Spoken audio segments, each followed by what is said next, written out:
যুক্তরাষ্ট্রের national press ক্লাবে প্রয়াত সাবেক প্রধানমন্ত্রী বেগম খালেদা জিয়ার রাজনৈতিক জীবন নিয়ে স্মরণ সভা অনুষ্ঠিত হয়েছে।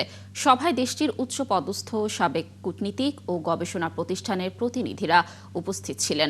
মেক্সিকোতে নিযুক্ত বাংলাদেশের রাষ্ট্রদূত মুশফিকুল ফজল আনসারের উদ্যোগে বিশ্বমঞ্চে খালেদা জিয়াকে স্মরণ করেন তারা। রিপোর্ট করছেন সুফিয়ান ফারাবি। বেগম খালেদা জিয়ার জীবনটা ছিল গণতন্ত্রের জন্য সংগ্রামের, তাই বিশ্ব দরবারে তার সম্মান আকাশচুম্বী। ওয়াশিংটনের ন্যাশনাল প্রেস ক্লাবে তাকে স্মরণ করে যুক্তরাষ্ট্রের বিভিন্ন স্তরের গুরুত্বপূর্ণ ব্যক্তিরা এমন মন্তব্য করেন। We remember not only a former prime minister but a woman whose life became inseparable from Bangladesh's struggle for parliamentary democracy.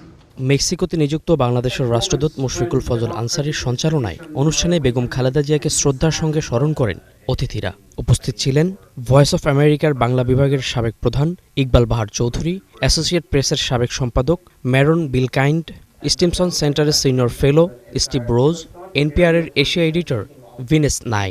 She was a symbol of defiance, of dignity, and the democratic aspirations of an entire nation. In women's empowerment, in opening up the economy, and in fighting for democracy. Khaleda Zia was the first female Prime Minister of Bangladesh. ঢাকায় নিযুক্ত যুক্তরাষ্ট্রের সাবেক রাষ্ট্রদূত Dan মোজেনার মতে, অন্যকে সম্মান দিয়ে নিজেও সম্মানিত হতেন সাবেক প্রধানমন্ত্রী। খালেদা জিয়ার জানাজা স্মরণীয় করে তোলায় বাংলাদেশের জনগণের প্রতি কৃতজ্ঞতা জানান তিনি। Khaleda Zia played an outsized role. আমি যখন ঢাকায় দায়িত্ব পালন করতাম তখন তার সঙ্গে সাক্ষাতের সকল ধরনের প্রবেশাধিকার তিনি আমাকে দিয়েছিলেন।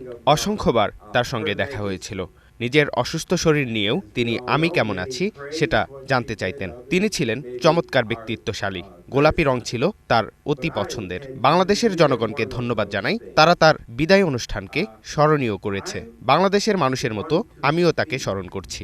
About my relationship with Khaleda Zia. ঢাকায় দায়িত্ব পালন করা আরেক রাষ্ট্রদূত মার্শা বার্নিকাট বলেন, শত নির্যাতন সহ্য করেও অভিযোগ করেননি খালেদা জিয়া। বহুবার তার সঙ্গে আমার দেখা করার সুযোগ হয়। প্রতিবারই তার আতিথেয়তায় মুগ্ধ হতাম। সকালের নাস্তার টেবিলে অথবা রমজানের ইফতারের প্রোগ্রামে, সবখানেই তার হৃদ্যতাপূর্ণ আচরণ মন কেড়ে নিত। কারাবরণ করেও তিনি কখনো বলেননি তার উপর চলা নির্যাতনের কথা। নীরবে শুয়ে গেছেন সব।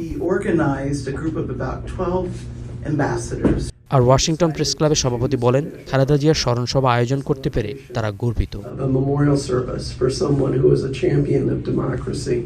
এমন একজন মানুষের স্মরণসভা আজ এখানে অনুষ্ঠিত হচ্ছে যিনি বাংলাদেশের গণতান্ত্রিক লড়াইয়ে চ্যাম্পিয়ন, সেই সাথে যিনি বাংলাদেশকে অনেক দূরে এগিয়ে নিয়ে এসেছিলেন।